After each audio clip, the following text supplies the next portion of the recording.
మొత్తం మార్చగలవు. నీ నామముకే మహిమంతా.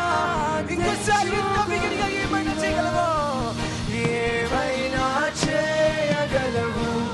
కథ మొత్తం